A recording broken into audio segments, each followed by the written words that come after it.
السلام علیکم ورحمۃ اللہ وبرکاتہ۔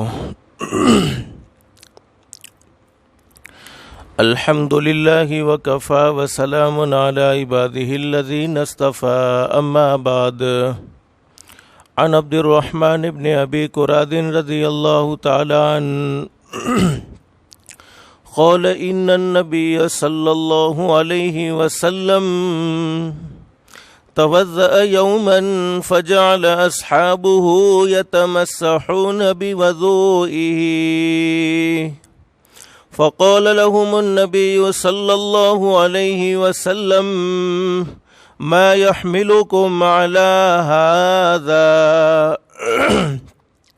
قالوا حب الله ورسوله فقال النبي صلى الله عليه وسلم من سره أن يحب الله ورسوله أو يحبه الله ورسوله فليصدق حديثه إذا حدث وليؤدي أمانته إذا اؤتمن وليحسن جوار من جاوره أو كما قال النبي صلى الله عليه وسلم۔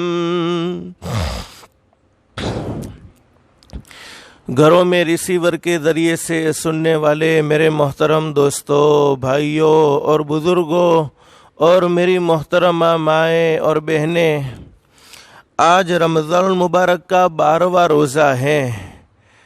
اللہ سے دل سے دعا کر لے، مغفرت کا عشرہ چل رہا ہے، اللہ ہم سب کے گناہوں کو معاف فرما دے، اور اللہ پاک جتنے دن غفلت میں گزر گئے ہیں ہم سب کو معاف فرمائے، اور جو دن باقی ہیں ان دنوں کے اللہ ہم سب کو قدردانی کی توفیق نصیب فرمائے۔ حدیث پاک کا وہ مضمون چل رہا ہے کہ حضرت نبی کریم صلی اللہ علیہ وسلم وضو فرما رہے تھے، صحابہ کرام حضرت نبی کریم صلی اللہ علیہ وسلم کے وضو کے پانی کو لے کر اپنے چہرے اور اپنے جسم پر مل رہے ہیں۔ ہمارے نبی نے وجہ پوچھی تو صحابہ کرام نے بتلایا اللہ اور اللہ کے نبی کی محبت میں ہم ایسا کام کرتے ہیں۔ سرکار مدینہ نے ارشاد فرمایا جس کا دل یہ چاہتا ہو کہ وہ اللہ سے محبت کرے یا اللہ سے محبت کرے، اللہ کے رسول صلی اللہ علیہ وسلم سے محبت کرے، یا یہ دل چاہتا ہو کہ اللہ اور اللہ کا رسول خود اس سے محبت کرے، تو ہمارے نبی نے 3 کام بیان فرمائے۔ اس میں سب سے پہلا کام فلیصدق حدیثہ، اذا حدث، جب بھی بات کرے تو سچی بات کرے، اپنی زبان سے جھوٹ نہ بولے۔ زبان کی حفاظت کی اہمیت، جھوٹ بولنے کا وبال، سچ بولنے کی اہمیت، اور غیبت کرنے کا انجام، چگل خور کا انجام، یہ ساری تفصیلات ہم سن چکے ہیں۔ اللہ ہم سب کو عمل کی توفیق نصیب فرمائے۔ لیکن آج مجھے ایک اہم بات آپ کو بتلانی ہے، اللہ سے دل سے دعا کر لے، اللہ سب سے پہلے مجھے پھر آپ کو عمل کی توفیق نصیب فرمائے۔ میرے بھائیوں، ہماری زبان بے قابو کب ہوتی ہیں، ہماری زبان کنٹرول سے باہر کب ہوتی ہیں؟ اس لیے کہ حدیث پاک میں نبی کریم صلی اللہ علیہ وسلم کا ارشاد علی ہے۔ کیا فرمایا نبی کریم صلی اللہ علیہ وسلم نے؟ الا ان فی الجسد لمضغۃ، میرے صحابہ کرام سن لو، جسم میں ایک لوتھڑا ایسا ہے، تمہارے بدن میں گوشت کا ایک ٹکڑا ایسا ہے، اذا صلح صلح الجسد کلہ، جب وہ صحیح رہتا ہے تو سارا جسم صحیح رہتا ہے، وَإِذَا فَسَدَتْ فَسَدَ الْجَسَدُ كُلُّهُ، اور جب وہ بگڑ جاتا ہے تو سارا جسم بگڑ جاتا ہے، سارے جسم کے اعضاء بگڑ جاتے ہیں۔ فرماتے الا وہی القلب، وہ ہے دل، اس لیے کہ بدن کے اعضاء دل کے تابع ہوتے ہیں۔ ہماری آنکھ کوئی چیز دیکھتی ہے تو آنکھ اپنی مرضی سے نہیں دیکھتی، پہلے دل میں اس بات کا ارادہ ہوتا ہے، پھر اس چیز کی طرف آنکھ دیکھتی ہے۔ کان کوئی چیز سنتے ہیں تو کان اپنی مرضی سے نہیں سنتے، پہلے دل سے اس کو